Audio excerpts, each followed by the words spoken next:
While sitting in a wheelchair, bone density weakens. Joining us on video conference today to talk about strategies to maintain bone health is Benjamin Kwarteng. Thanks for joining me today, Benjamin. How are you doing? I'm doing well. Yourself? I'm doing pretty good. I wanted to get into it to ask you. After a spinal cord injury, there's a lot to consider, as you know. When did you become aware of when you have to take care of your bone health and that it's even a thing? For me, I think it was years into my disability. Let's just say after I got injured at the age of 22 and leaving the hospital and going through rehab and eventually trying to find a place to live, my bone density was not something that I thought of.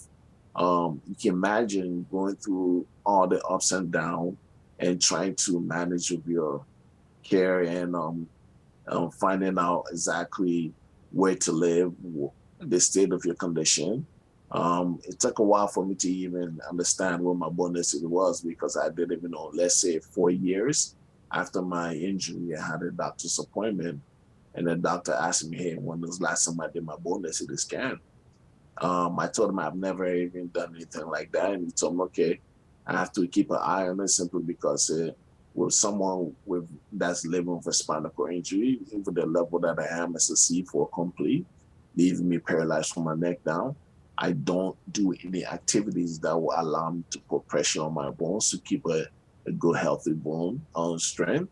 So when I did a bone density scan, he told me that, okay, I need to really keep an eye on this because my bone density mass is very low.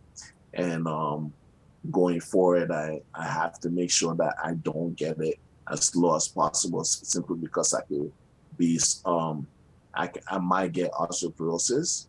So it's important for me to increase some of the things that I'm doing that I'll be going for, like increasing my calcium intakes and doing additional things when it comes down to having a healthy bone.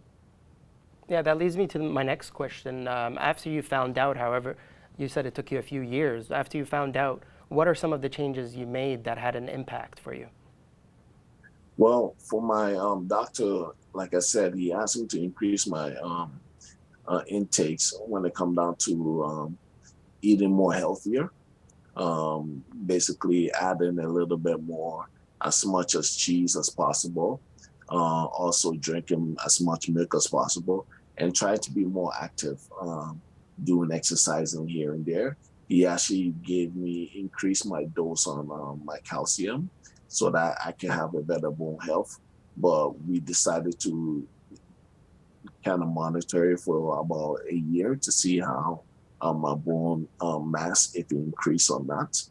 Do you have any equipment to help you with your bone health? Do you have a standing frame? Well, I have a standing frame wheelchair, but before I even got my standing frame wheelchair, after 1 year of just monitoring my bone density mass, my doctor said it didn't improve in any kind of way, but it remains as it is. But I need to find a way to kind of increase my bone density mass. So he suggested that I started doing this 1 year, every 6 months injection. It's called polio injection, and every 6 months when I do it, I go do my bone density scan to see how it's gonna affect me going forward and if my bone density mass has increased it. But when we did it, it didn't show any effect.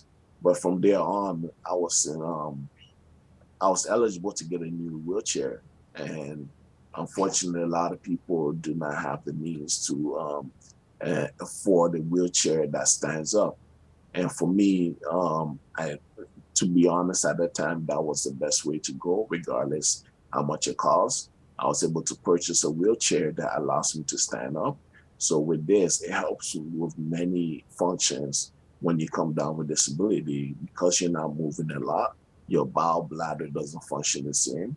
And for me, because I was able to stand up on my wheelchair at least three to four times a week, it helped me a lot strengthen my bones. It put a lot of pressure on my hip bones, my knees, all my joints. So from there on, after doing this for a couple of years, I saw a dramatic changes on my bone density mass as it increased to get a little bit more healthier. And were you I said, able to get right into 3 to 4 days a week, or is it something that you had to build up to? it's something that I had to build up to. So you can imagine if you think about anybody that's just sleeping for like, let's say, throughout the whole day. As soon as you get up and you step on the floor, remember I was able before. As soon as you step on the floor, you start to get dizzy. And that's a natural reaction because we haven't put in any pressure or we haven't stood up in a while. So the first few times that I do it, I'll go up for at least like 5, 10 minutes. Then I start to feel dizzy to the point that I might feel like I'm about to pass out. So then I have to go back down for at least 10 more minutes. So gradually, I just keep on doing it little by little until I'm able to stand up for a few hours at a time throughout the day. So it's So I something do you this have about. to build up to, and eventually you can reap the benefits. Yes, that's definitely It seems because like that's what gave you the biggest, what has had the biggest difference for you. mhm. Yes, it has. It has because without this opportunity that I have, it would have. I don't know exactly where my Bundesliga match would have been. So by me standing up as often as possible, but it's not just doing your wheelchair standing and stuff that increase your Bundesliga mass. It comes down to eating healthy, keeping an eye on some of the things that your activities that you're doing. And I think for the chair, it was just an added uh, I added additional help for me. If there's any advice you'd like to give someone who's wanting to manage their bone health, what would you tell them?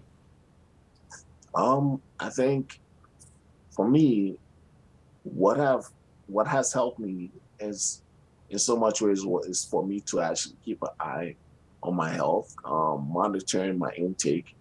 That's very important. And if you're able to do any activities that will allow you to put more strength on your bones, I suggest it's highly that you do it. For me, because I cannot work out or do any standing on my own, that's where my bone density got a little bit low. And if you think about it, once you're in a wheelchair, 99% of the time you're either sitting down or you're lying down in bed.